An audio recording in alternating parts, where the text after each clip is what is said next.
ప్రభునందు ప్రియమైన సహోదరులారా సహోదరులారా, ఈ మధ్యాహ్న వేళ చేరువచ్చిన మీ అందరికీ కూడా ప్రత్యేకమైన నా ప్రేమ వందనాలు తెలియచేస్తున్నాను. భారతదేశంలో ఆంధ్ర రాష్ట్రంలో ఉన్నటువంటి ప్రజలకు ఒక చక్కని పేరు ఉంది. ఆ పేరు ఏమిటంటే ఆంధ్రులు ఆరంభసూరులు అని. ఆంధ్రులు ఆరంభసూరులు, వారు ఆరంభించెదరు అని ముగించాడు ఒక ఆయన. ముగించరు అని చెప్పకుండా ఆరంభంలో ఉన్నవారు చివరిలో ఉండరు, చివరిలో వచ్చిన వాళ్ళు పొద్దున పూట ఉండరేమో, కానీ ఏ పూట కాపోతే దేవుని దీవెన. కూర్చున్న మనము దేవుని వాక్యాన్ని శ్రద్ధతో ఆలకించడానికి ప్రయత్నం చేద్దాం. ప్రభు ఆత్మ సహాయం కొరకై వాక్యం చదువుకొని ప్రార్థన చేసుకుందాం. సంఘ పెద్దలు ప్రకటన చేశారు దాని గురించి. ప్రభు యొక్క మహా కృపను బట్టి మనం ఉదయకాలం the love of God in the life of Mephibosheth అనే ఒక అంశంలో భాగంగా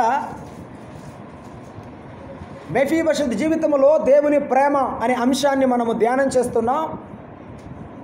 అవమానము నుండి అంతఃపురానికి వెళ్ళే దారిలో అంతఃపురములో జన్మించిన అవమానాన్ని అనుభవించవలసి వచ్చింది. తన ప్రమేయం లేకపోయినా తన పితరులను బట్టి తాను తన జీవితంలో కాళ్లను కోల్పోవలసిన పరిస్థితికి వచ్చింది అని మనము చూస్తూ వచ్చాం. ఈ యొక్క మధ్యాహ్న సమయంలో ఒక మాటను మనం ధ్యానం చేద్దాం. చూడండి, 2వ సమూయేలు గ్రంథము 9వ అధ్యాయము 5వ వచనాన్ని 4-5 వచనాలను మనం చదువుకుందాం. 2వ సమూయేలు గ్రంథం 9వ అధ్యాయం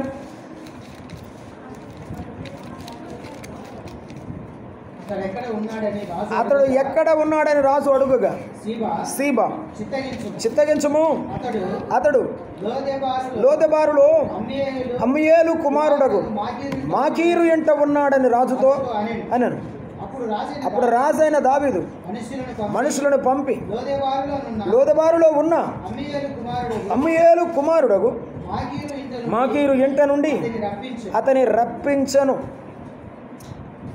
సౌలు కుమారుడని యోనాతానుకు పుట్టిన మెఫీబోషెతు దావీదునొద్దకు వచ్చి సాగిలపడి నమస్కారము చేయగా దావీదు మెఫీబోషెతు అని అతని పిలిచినప్పుడు అతడు చిత్తగించము, చిత్తము నీ దాసుని నేను ఉన్నానని.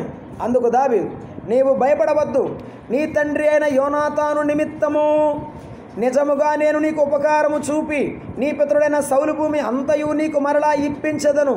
మరియు నీవు సదాకాలము నా బల్ల యొద్దనే భోజనము చేయదు అని సెలవీయగా అతడు నమస్కరించి, చచ్చిన కుక్క వంటి వాడనైన నా ఎడల నీవు దయచూపుటకు నీ దాసుడగు నేను ఎంతటి వాడను అనెను. ప్రార్థన చేద్దాం.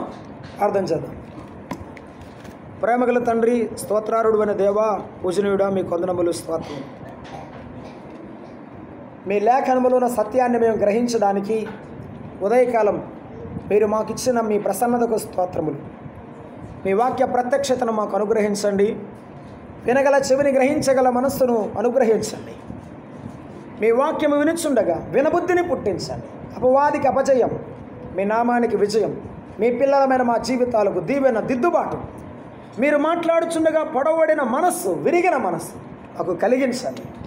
లోబడి సాగిలపడి మీకు నమస్కరించి ముందుకు సాగుటకు సహాయం చేయమని మా రక్షకుడైన యేసుక్రీస్తు నామమున ప్రార్థన చేయుచున్నాము తండ్రి, ఆమేన్.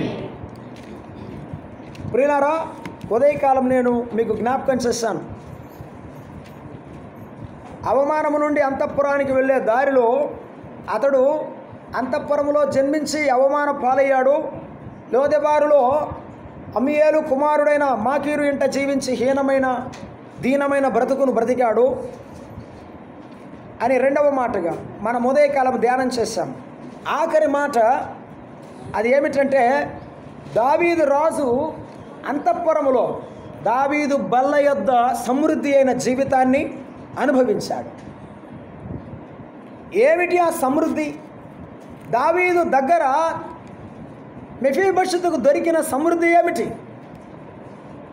యేసుక్రీస్తు దగ్గర మనకు దొరికిన సమృద్ధి ఏమిటి? ఈ ఉదయకాలం మెఫీబోషెతు జీవితాన్ని తర్కిస్తూ ఉండగా, ఆలోచిస్తూ ఉండగా మన జీవితాలను మనం పరిశీలించుకుందాం. చదువుదాం రండి. 5వ వచనం, అక్కడే 9:5లో, అప్పుడు రాజైన దావీదు మనుష్యులను పంపాడు. ఎందుకోసం? మెఫీబోషెతుకు వర్తమానం పంపించడానికి, మెఫీబోషెతుకు వర్తమానం చెప్పించడానికి పంపాడు మనుషులను. మెఫీబోషెతు జీవితంలో సమృద్ధి రావడానికి కారణం ఏమిటంటే దావీదు ప్రేమ. చెబుతారా ఏమిటి? దావీదు ప్రేమ. దావీదు ప్రేమను పొందిన మెఫీబోషెతు. మెఫీబోషెతు పేదవాడు. ఆ సమయంలో మెఫీబోషెతు వికలాంగుడు, నడవలేడు, ఏ పని కూలి పని కూడా చేసుకోలేడు, ఆహారాన్ని సంపాదించుకునే సామర్థ్యం లేనివాడు, ఒంటరివాడు. ఆ ఒంటరివాడి దగ్గర ఎవరు ప్రేమించేవారు ఎవరు లేరు. ఒక మాకీరు ఇంట బ్రతుకుతున్నాడు. వాని జీవితంలో దేవుని ప్రేమ కరువైంది. మెఫీబోషెతును దేవుడు జ్ఞాపకం చేసుకొని దావీదు ద్వారా వర్తమానాన్ని పంపించాడు. ఈవేళ దేవుడు నిన్ను జ్ఞాపకం చేసుకొని తన దాసులను పంపి వర్తమానం పంపి నీకు అందిస్తున్నాడు. ఆనాడు దావీదు తన దాసులను పంపి మెఫీబోషెతును అంతఃపురానికి పిలిపించాడు. ఈనాడు దేవుడు తన యొక్క దాసులను పంపి నీకు వర్తమానం పంపించి తన సన్నిధికి పిలుస్తున్నాడు. దావీదు అంతఃపురము కంటే దేవుని దేవాలయం బహు గొప్పది. కోరహు కుమారులు రాసినటువంటి కీర్తనలో ఆ మాట ఉన్నది. కోరహు కుమారులు దేవుని మందిర ఆవరణము చూడవలనని ఎంతో ఆశపడుచున్నది అని చెప్పి వారు రాస్తున్న కీర్తనలో దేవుని ప్రేమ మెఫీబోషెతు పట్ల ఉన్నది. నేను ఆ మాట చెప్పడానికి ముందు 3 మాటలు గుర్తు చేస్తాను. మెఫీబోషెతు దావీదు బల్ల దగ్గర రావడానికి 3 కారణాలు. ఏమిటి? దావీదు బల్ల దగ్గరకు రావడానికి 3 కారణాలు. ఒక కారణం ఏమిటంటే దావీదు ప్రేమ. ఏమిటి అది? 2 మెఫీబోషెతు యొక్క విధేయత. ఏమిటి? మెఫీబోషెతు యొక్క విధేయత. 3 మెఫీబోషెతు యొక్క కృతజ్ఞతా జీవితం. ఏమిటి? 1 దావీదు ప్రేమ, 2 మెఫీబోషెతు యొక్క విధేయత, 3 మెఫీబోషెతు యొక్క కృతజ్ఞతా జీవితం. ఏమిటి? కృతజ్ఞత జీవితం. ఇవన్నీ మెఫీబోషెతును ఉన్నతమైన స్థితిలో నిలబెట్టాయి. ప్రతి విశ్వాసిలో ఈ లక్షణాలు ఉండాలి. దేవుడు పిలిచినప్పుడు దేవునికి లోబడి వచ్చే మనసు ప్రతి బిడ్డకు ఉండాలి. దావీదు ప్రేమ ఎలా కనబడింది అంటే, దావీదు ప్రేమ పిలుపులో కనబడింది. ఎలా కనబడింది? పిలుపులో. దావీదు ప్రేమ పిలుపులో కనబడింది. అంటే ఎవరినైనా ఒక రాజుకు వర్తమానం పంపాలంటే దూతలను పంపుతారు. అర్థమైందా? ఎవరికైనా ఒక ముఖ్యమైన వారి కొరకు రాజు దూతలను పంపిస్తాడు. వినండి, దావీదు రాజు కూడా మెఫీబోషెతు ముఖ్యమైన వాడిని ఎంచి ఎవరిని పంపాడు? మనుషులను పంపించాడు. పరలోకములో ఉన్న దేవుడు నిన్ను గొప్పదానిగా ఎంచి, నన్ను గొప్పవాడిగా ఎంచి ఆయన తన కుమారుని పంపాడు. ఎవరిని పంపాడు? తన కుమారుని పంపించాడు. ఆయన కుమారుడు పరలోకము నుండి భూలోకానికి వచ్చాడు. ఆ కుమారుడి ద్వారా మనల్ని ఏం చేశాడు? దేవుడు పిలిచాడు. ఆయన తన కుమారుని ద్వారా పిలిచాను. దేవుని పిలుపులో ప్రేమ ఉన్నది. దేవుని పిలుపులో ప్రేమ ఉన్నది. అర్థం చేసుకుందాం. ఏ యోగ్యతలోని మెఫీబోషెతును కూడా దేవుడు పిలిచాడు. మెఫీబోషెతు ఏమన్నాడు తెలుసా? చచ్చిన కుక్క వంటి వాడనైనా నన్ను నీవు ప్రేమించుటకు, నీవు పిలుచుటకు ఎంతటి వాడను నాయన, నేను ఏ పాటి వాడను. ఈవేళ నీవు కూడా చెప్పాల్సింది ఏమిటో తెలుసా? ఏ పాటి వాడను నేను, యేసయ్యా నన్ను పిలచి ప్రేమించుటకు, ఏ పాటి వాడను నేను, యేసయ్యా నన్ను పిలచి ప్రేమించుటకు అవిధేయుడనై అంధకారములో బ్రతికాను ఎన్నో దినములు నేను శత్రువుడనై విరోధిగాను బ్రతికాను ఎన్నో రోజులు నేను అయినాను ప్రేమించి పిలిచావు నా యేసు ప్రభువా అయినాను ప్రేమించి పిలిచావు నా యేసు ప్రభువా ఆకాశము నిన్ను పట్టజాలని ఏ పాటి వాడను నేను యేసయ్యా నన్ను పిలచి ప్రేమించుటకు నేను ఏ పాటిదానను ప్రభువా నన్ను ఎందుకు పిలిచావో నాకు కూడా తెలియదు నన్ను ఎలా ప్రేమించావో నాకు కూడా తెలియదు మెఫీబోషెతు వచ్చి సాగిలపడి కాళ్ళకు మొక్కుతున్నాడు అయ్యా నా తాత నీకేం చేయలేదు మా ఇంట్లో మంచి నీకేం జరగలేదు కానీ నన్ను ఎందుకు పిలిచావో నాకు తెలియదు ఈవేళ నీవు కూడా ఎందుకు యేసయ్య నిన్ను పిలిచాడో ఆయన ప్రేమ నీ పట్ల చూపించడానికి పిలిచిన ప్రేమ నీకు అర్థమవ్వాలని మాట్లాడుతున్నాడు ఒక సహోదరి అరణ్యములో బిడ్డను బయటికి ఇసిరేసి అక్కడ నిలబడింది మంచినీరు దొరక్క ఆకాశం వైపు తిరిగి ఏడుస్తుంది ప్రభు అన్నాడు హాగరు నీకు మంచినీరు ఇస్తా నీ కుమారునిలో నుండి 12 మంది రాజులను తీసుకుని వస్తాను వెళ్ళి నెమ్మదిగా బతకమని దేవుడు పంపించాడు హాగరుని పిలిచి హాగరును దేవుడు దీవించి పంపాడు ఆయన పిలిచే దేవుడు మామ యొక్క మందను వేస్తూ అరణ్యములో గొర్రెలు కోస్తున్న మోషేను పిలిచాడు మోషే నేను చేయలేనయ్యా నేను రాలేను ప్రభువా నాకు నత్తి ఉంది నేనేం చేయలేను కాదు నువ్వే కావాలి నా పనికి నువ్వే కావాలి నా సేవకు నువ్వే కావాలి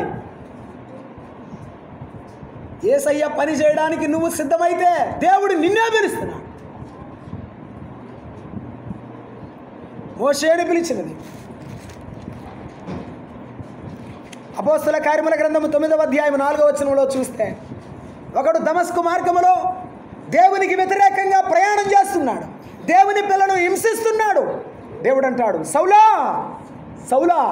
నీవేళ నన్ను హింసించుస్తున్నావు సౌలు నేల మీద పడిపోయి కళ్ళుని పోగొట్టుకొని ప్రభువా నీవెవరో నాకు తెలియదు నీవు హింసిస్తున్న యేసును అయ్యా నేను నీ పిల్లల్ని హింసిస్తుంటే నువ్వు నన్ను ప్రేమిస్తున్నావా నేను నిన్ను దూషిస్తుంటే నువ్వు నన్ను ప్రేమిస్తున్నావా నాకు తెలియలేదు నన్ను ఏం చేయమంటావు ప్రభువా అని అడిగాడు నేను ఏమి చేయదును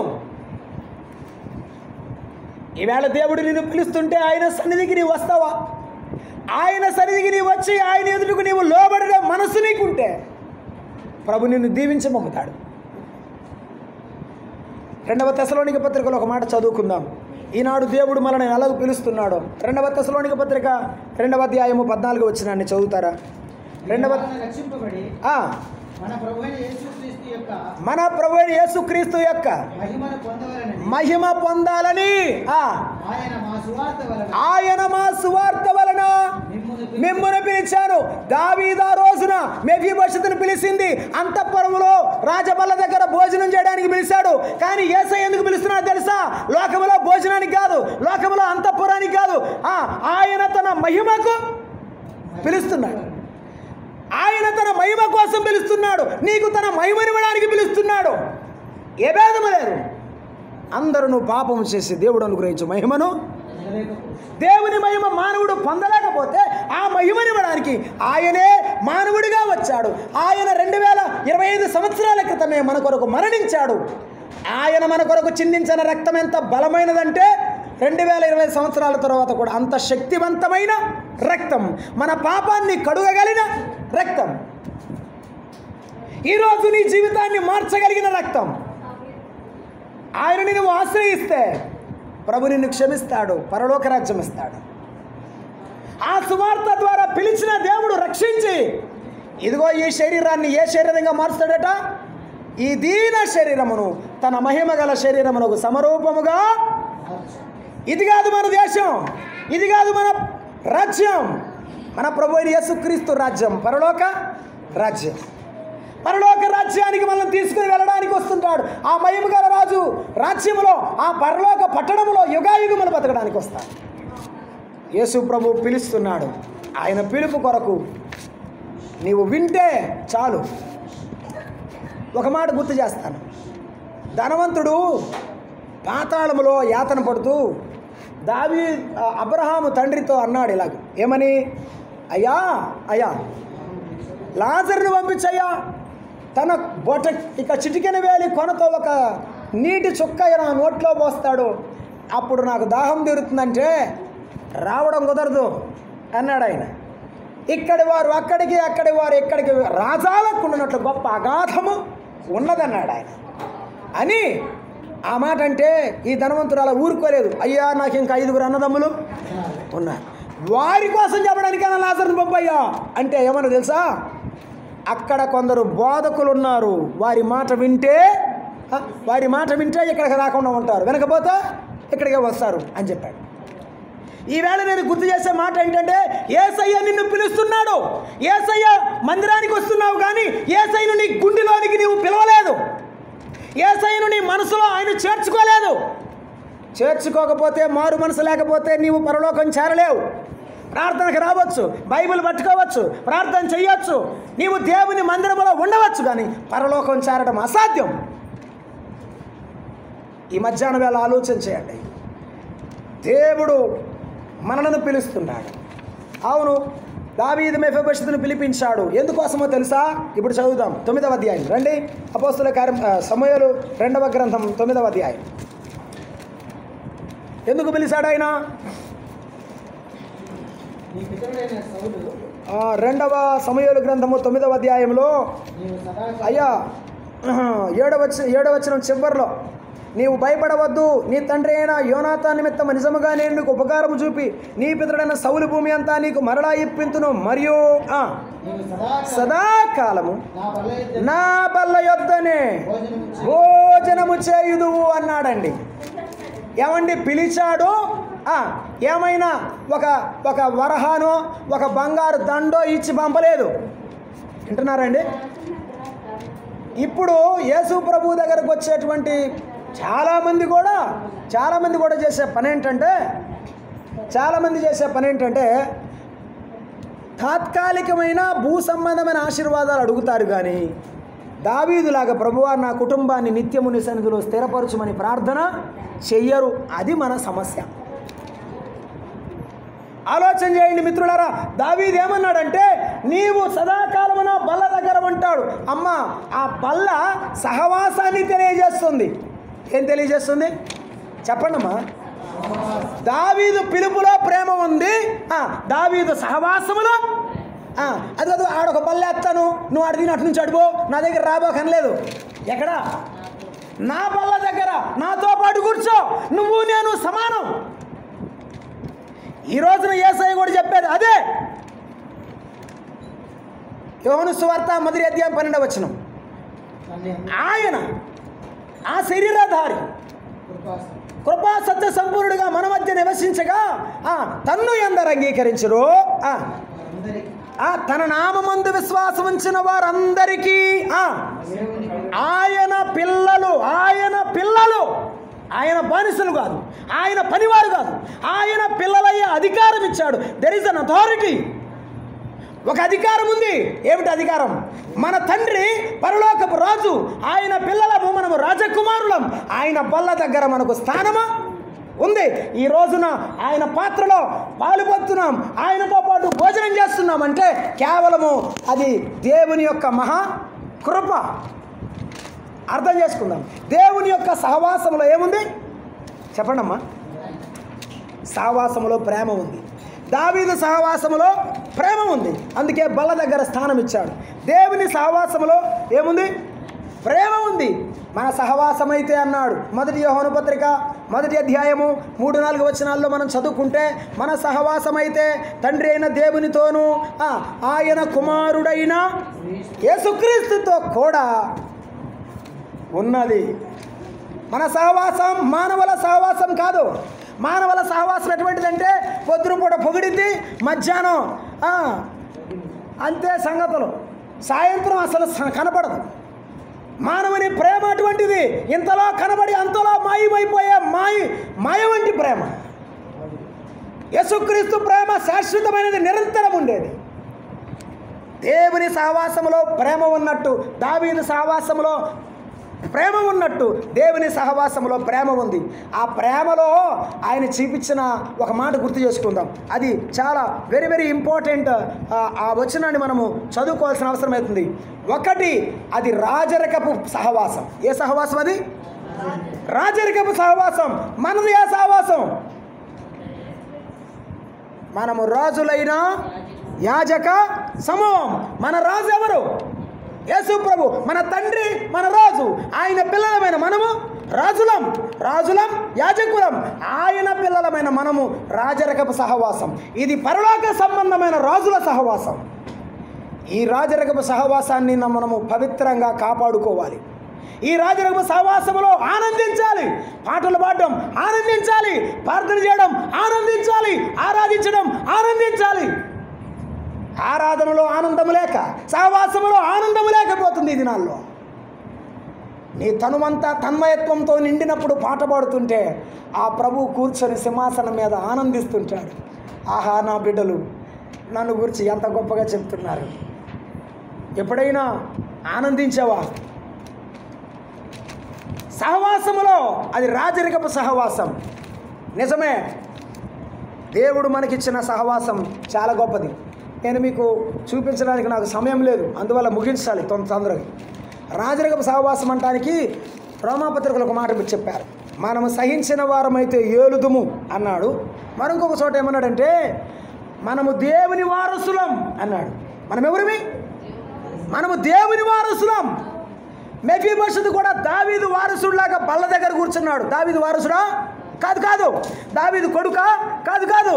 కానీ దావీదు కొడుకులాగా ఆ బల్ల దగ్గర చేర్చబడ్డాడు. మనము కూడా దేవుని పిల్లలం కాదు. ఒకప్పుడు సాతాను సంబంధులం, సాతాను చేత పీడింపబడ్డాం, సాతానుని వెంబడించాం. కానీ యేసయ్య ప్రేమ చేత ఏమయ్యా చెప్పండి. అందుకే నువ్వు పాడాలి, శత్రువును ఎవరైనా ప్రేమింతురా, ప్రాణమునే ధారపోసి విమోచింతురా. శత్రువును ఎవరైనా ప్రేమింతురా, ప్రాణమునే ధారపోసి విమోచింతురా. ఎవరికైనా తరమౌన ఈ లోకమునా, ఎవరికైనా తరమౌన ఈ లోకమునా, నీకే ఇది సాధ్యమాయే ఈ ధరలోనా. అవును, యేసయ్యకే సాధ్యం, యేసయ్యకే సాధ్యం. ప్రేమించడం ఆయనకే సాధ్యం, వరమివ్వడం ఆయనకే సాధ్యం. ఆయన వల్లే ప్రేమించేవాడు లేడు, ఆయన వల్లే ఇస్తే హక్కు ఇచ్చేవాడే.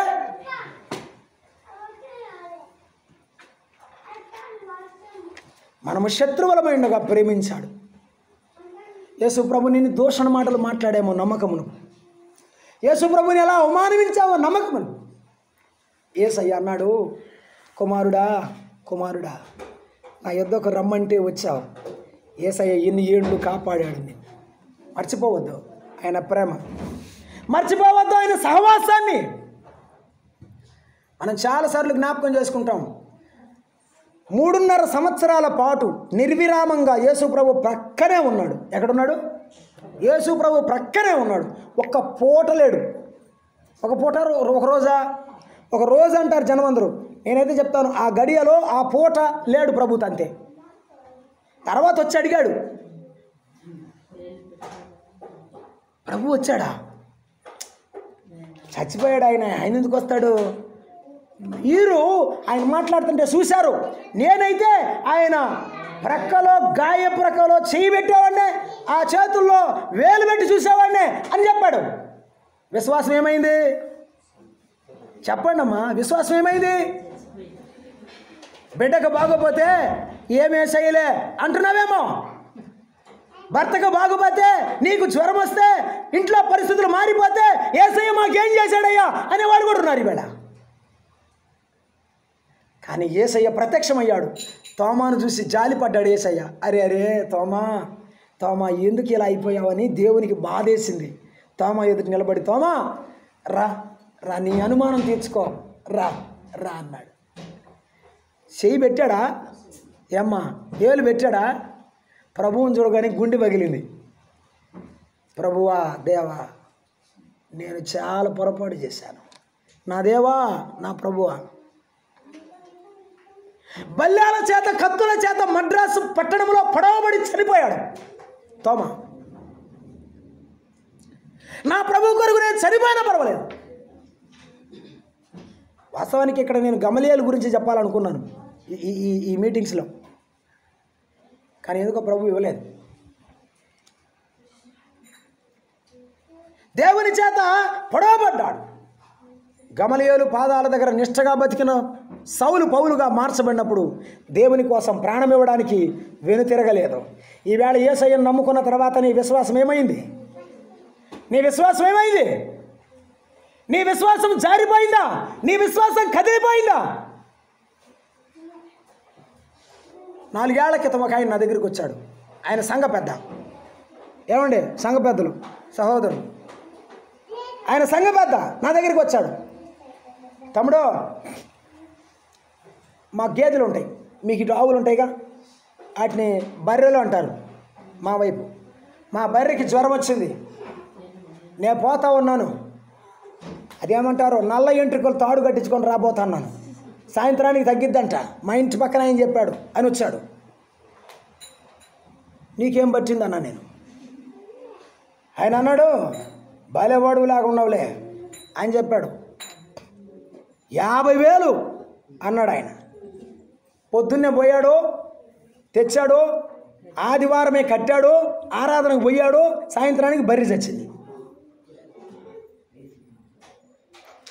నువ్వు కట్టినా కట్టకపోయినా దేవుడిచ్చినటువంటి ఆ లెక్క ప్రకారం దానికి ఏ గింజలు ఉంటే అంతవరకే బతుకుతుంది. అది ఏమైంది? నీ విశ్వాసం బర్రె బాయ, విశ్వాసం బాయ, సాక్ష్యం బాయ, దేవుని బిడ్డవనేటువంటి ఆ పేరు బాయ.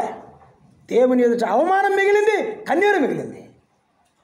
నేడు ఇప్పుడు ఆరాధన లేకుండా ఇంట్లో ఉన్నాడు ఆయన. విశ్వాసులు దినదినం దిగజారితే దేవుని పరిస్థితులు వేరుగా ఉంటాయి. మెఫీబోషెతు సహవాసం, రాజరికపు సహవాసం మెఫీబోషెతు ఎప్పుడు మర్చిపోకూడదు. నువ్వు నేను మర్చిపోకూడదు ఏంటి తెలుసా?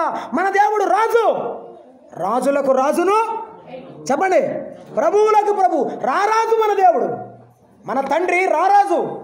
ఆయన పిల్లలం రాజులంగా బతకాలి, రాజరికపు హోదాతో బతకాలి, ఆ పరువుతో బతకాలి, ఆ జ్ఞానంతో బతకాలి. రాజులు ఎప్పుడు తలవంచరు.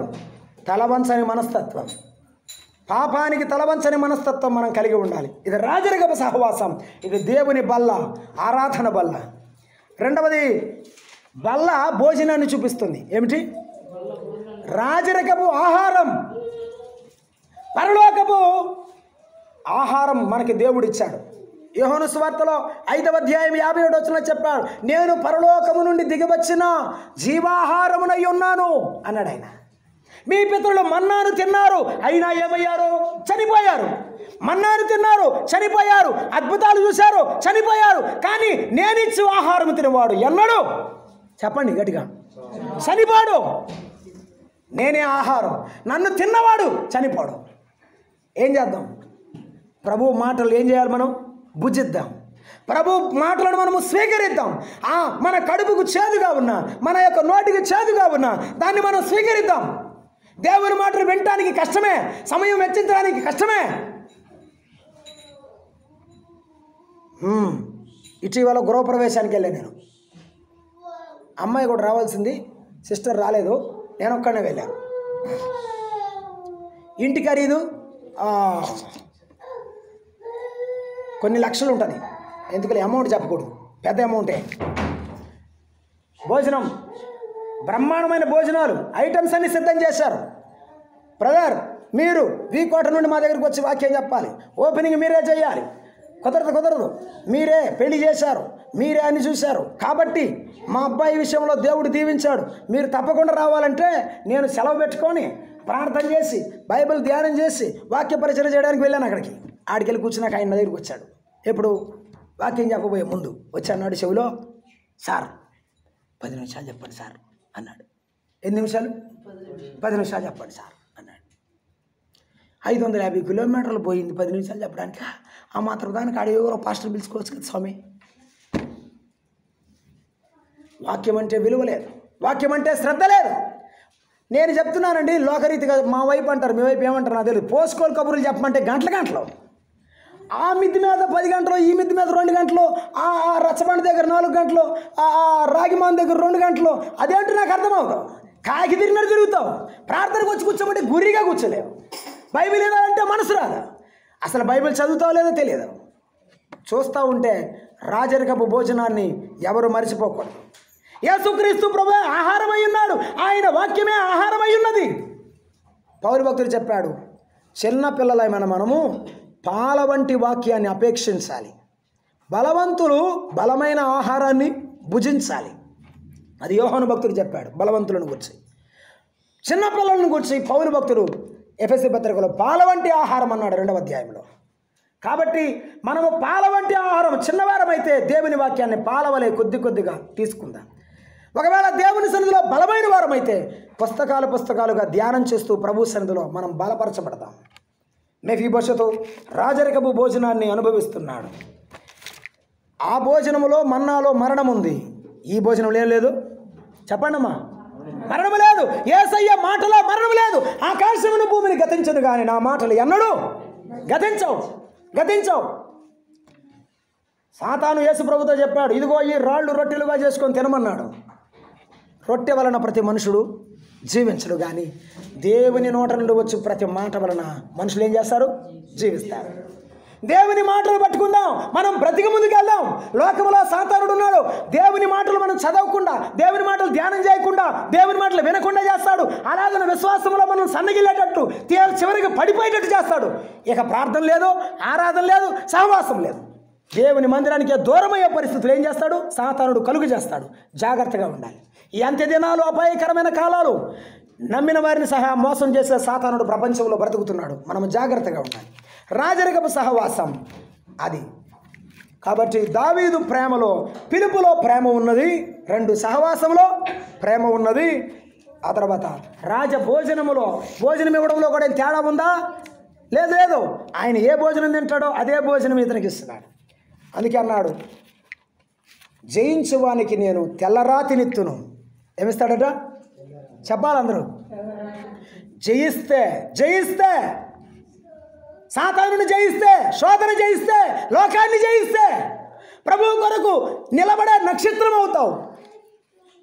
ఒకవేళ ఈ లోకంలో ఇరుక్కుపోతే ఎదగలేని మొక్కవవుతావు, రాళ్ల కింద మొక్కవవుతావు, ఏరు లేని మొక్కవవుతావు, ఎండిపోతావు. ప్రభువు కొరకు నిలబడితే దేవుని వాక్యం చదివేవాడిని గురించి మొదటి కీర్తన రాశాడు, అతడు నీటి కాలువల యోరన నాటబడిన వాడై ఆకువాడక తన కాలమందు ఫలమిచ్చు చుట్టువలే ఉండును. అలాగుండని వాడు పొట్టువలే, గాలికి చెదరగొట్టు పొట్టువలే ఉండును. దేవుని వాక్యాన్ని దినదినం చదివేవాడు చెట్టు అంట, అసలు వాక్యమే పట్టనోడు పొట్టట. గింజలు కొట్లో పోస్తారు, షాపులో పొట్టును ఏం చేస్తారు? కాల్చి వేస్తారు. కాల్చబడేది పొట్టు. మన విశ్వాసం పొట్టు వంటిదా, గింజ వంటిదా? కొట్టులో ఉండేదా, అగ్నిలో ఉండేదా? ఎవడైనా దేవుని పని చేసి నిలబడితే దేవుని ఎదుట ప్రతిఫలం ఉంది. ఒకవేళ నిలబడకపోతే నష్టం, కన్నీరు, దుఃఖం ఉంటుంది. నేను ముగిస్తున్నాను. దావీదు మెఫీబోషెతుకు చూపిన ప్రేమ విశేషమైనటువంటి ప్రేమగా నేను చదువుకుంటున్నప్పుడు దేవుడు నాకు ఇచ్చినటువంటి మాటను మీకు గుర్తు చేశాను. దావీదు ప్రేమ అనే మాటను మనం జ్ఞాపకం చేసుకున్నాం. సమయం నాకు అయిపోయింది. మెఫీబోషెతు విధేయతలో 2 మాటలు. అతడు వచ్చాడు, సాగిలపడి నేను నీ సేవకుడనయ్యా అన్నాడు. ఎప్పుడైనా విశ్వాస జీవితంలో ఉండాల్సింది ఏమిటంటే విధేయత. ఏముండాలి? విధేయత. ఇస్సాకు విధేయుడు కాబట్టి తండ్రికి తగ్గ తనయుడయ్యాడు. నీవు విధేయురాలవైతే పరలోకపు తండ్రి యేసుక్రీస్తుకు తగిన కుమారుడు అవుతావు, తగిన కుమార్తె అవుతావు. రైట్.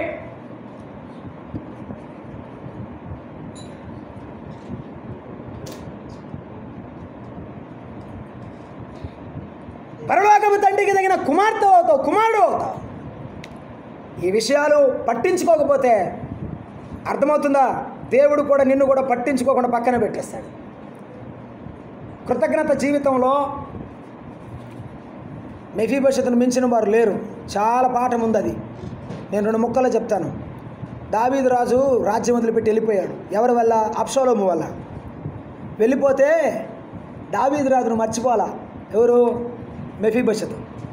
మరలా 2వసారి పట్టాభిషేకం అయ్యాడు. అప్పుడు అబ్షాలోము చనిపోయిన తర్వాత రాజ్యానికి వచ్చినప్పుడు అప్పుడు వచ్చాడు. రాజా తిరిగి వచ్చావంటయ్యా అంటే, నేను రాజ్యం నుంచి బయటికి వెళ్ళినప్పుడు నువ్వు నా వెంట రాలేదేంటి అని అడిగాడు. అయ్యా కుంటోను కదయ్యా, నేను వద్దాం అనుకున్నాను, నా పనివాడు ఏం చేశాడు? నన్ను మోసం చేశాడు. మోసం చేస్తే ఏమిలే అయ్యా, నువ్వు వచ్చావుగా, నాకు అంతే సార్. సరే సరే, నీ నీ నీ పొలం నువ్వు తీసుకో, ఆ సీబా పనివాడికి ఒక సగం ఇచ్చి నువ్వు సగం తీసుకో ఉన్నాడు. నాకు అసలు ఏ పొలం వద్దు, నువ్వు వచ్చావు నాకు అంతే చాలు. నువ్వు వచ్చావు చాలు, ఇక నాకేం కావాలి, ఇక నాకేం అక్కర్లేదు. ఎన్ని సంవత్సరాలు దాటిపోయినా మెఫీబోషెతులో దావీదు మీద ప్రేమ తగ్గలేదు, తరగలేదు. యేసు ప్రభు మరలా రాబోతున్నాడు ఈ భూమి మీదకు. ఆయన రాబోయే లోపల, ఆయన ఈ లోకానికి వచ్చే లోపల నీ ప్రేమ తరిగిద్దో పెరిగిద్దో ఆలోచన చేసుకో.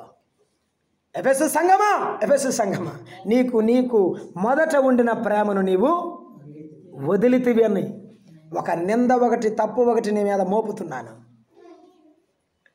యేసయ్య తప్పు మోపితే మనం నిలవేం. మెఫీబోషెతు ఎలా నిలబడ్డాడంటే, నీవు నాకుంటే అంతే చాలు, నాకు సీబా వద్దు, మీరు నాకు ఇచ్చే భూమి వద్దు, నాకు నువ్వు చాలు రాజా, నువ్వు చాలు, నీ బల్ల దగ్గర నాకు ఆహారం చాలు. దైవజనులు ఇప్పటికీ చెప్తారు, పాతకాలపు సేవకులు పొట్ట చూసుకునేవాళ్ళట. పాతకాలపు సేవకులు ఏం చూసుకునేవాళ్ళంట? పొట్ట. ఇప్పుడున్న సేవకులు జేబు చూసుకునేవాళ్ళంట.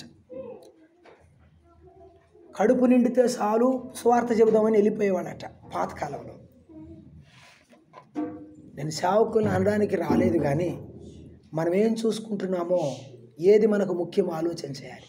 మనకు ప్రభువే ముఖ్యం. దావీదు మెఫీబోషెతుకు దావీదే ముఖ్యం. ఎన్ని కష్టాలు వచ్చినా, సీబా కష్టపెట్టినా, నష్టపోయినా, ఇవో కాళ్ళు లేని కుంటివాడైపోయి ఆ నిస్సహాయ స్థితిలో ఉన్న దావీదు కొరకు ఎదురు చూశాడు. దావీదు రానే వచ్చాడు. దావీదు బల్ల దగ్గర చనిపోయే వరకు బ్రతికాడు. ఈవేళ నీవు నేను ప్రభు వచ్చే వరకు ఎన్ని కష్టాలైనా, ఎన్ని ఇబ్బందులైనా, ఎన్ని శ్రమలైనా, ప్రభు కొరకు నష్టమైన బ్రతుకుతుంటే ప్రభు వస్తాడు. నా కుమారుడా, నా కొరకు ఎన్ని కష్టాలు పడ్డావు, నా కొరకు ఎన్ని శ్రమలు పడ్డావు, అయ్యో నా కుమార్తె నా కొరకు ఎన్ని నిందలు పడిందయ్యా, అమ్మా మరియమ్మ మార్తమ్మ రా, నా రాజ్యంలోకి రమ్మంట. కౌగిలించుకుని ఆయన తన రాజ్యానికి తీసుకుని వెళ్తాడు. తలడ వంచండి ప్రార్థన చేద్దాం. యేసు ప్రభు కొరకు ఎదురు చూస్తుంటే కృతజ్ఞత కలిగి ఉండు, మర్చిపోవద్దు. యేసు ప్రభు కొరకు ఎదురు చూస్తే విడువని స్వభావం ఉంచుకో. మన ప్రభు రాబోతున్నాడు, మేఘాల మీద మహారాజు రాబోతున్నాడు, మన తండ్రి రాబోతున్నాడు. మన ప్రభు వచ్చినప్పుడు మనం ఎగిరిపోతాం. ఈ లోకంలో ఏది మనకు శాశ్వతం కాదు. ప్రభువా నీ కొరకు బ్రతికే భాగ్యం దయచేయి. ప్రభువా నీ కొరకు నిలబడే భాగ్యం దయచేయి. ఈ కష్టాలను తట్టుకునే శక్తి నాకు దయచేయి. ఈ బాధలు, ఈ శ్రమలన్నీ నేను దాటుకుని వెళ్ళే భాగ్యం దయచేయమని అడుగు. ప్రభు నిన్ను బలపరుస్తాడు. అమ్మా ప్రభు నిన్ను బలపరుస్తాడు. నా కుమారుడా భయపడవద్దు, అమ్మా నువ్వు భయపడవద్దు, నేనున్నాను, నా బల్ల దగ్గర ఉండు. సదాకాలము నాతో పాటు ఉండు అని దేవుడు వాగ్దానం ఇచ్చాడు. పరలోకములో ఆయనతో పాటు యుగాయుగములు సదాకాలం బ్రతుకుతాం. ప్రభు కృపలో ఆశీర్వాదం పొందుదాం. ప్రేమగల తండ్రి, స్తోత్రారుడా మీకు వందనాలు. మెఫీబోషెతు జీవితంలో మీ ప్రేమను మాకు మీరు గుర్తు చేసినందుకు స్తోత్రం. మీ కృపతో బలపరచుమని, తరల వంచిన ఒక్కొక్కరి కుటుంబాలను ఆశీర్వదించండి, మమ్మల్ని కనికరించమని, మేము తిరుగు ప్రయాణం చేయవలసిండగా మాతో ఉండమని, మీ కరుణగల హస్తాలకు మమ్మను మా కుటుంబాలను అప్పగించుకుంటూ ఇక్కడున్న స్థానిక సంఘమును, విశేషంగా మీ దీనదాసులు, సంఘ పెద్దలు, సత్యబాబు అన్నగారు, సహకారులుగా ఉన్న పెద్దలు, ఆయన వృద్ధులైన యవన బిడ్డలైన వారందరి కొరకు ప్రార్థిస్తున్నాను. ప్రత్యక్షంగా పరోక్షంగా ఈ మీటింగ్ కొరకై ప్రయాసపడిన ఒక్కొక్కరిని దీవించండి. న్యాయమైన దీవెన ప్రతిఫలం వారికి దయచేయమని, మీరు మాకు ఇచ్చిన మీ సమృద్ధి అయిన ఆహారముకై స్తోత్రం చెల్లిస్తాం. యేసు ప్రభువు నామమున ప్రార్థన చేసి వేడుకొనుచున్నాము తండ్రి, ఆమేన్. అందరికీ ప్రేమ వందనాలు. విశేషంగా ఈ దినం మీ మధ్య వాక్య పరిచయం చేయడానికి చిన్నవాడనైనప్పటికీ కూడా నన్ను ప్రేమతో ఆహ్వానించిన పెద్దలు, మరి మాకు అత్యంత ప్రియులు సత్యబాబు అన్న గారికి నా ప్రేమ వందనాలు తెలియజేస్తున్నాను.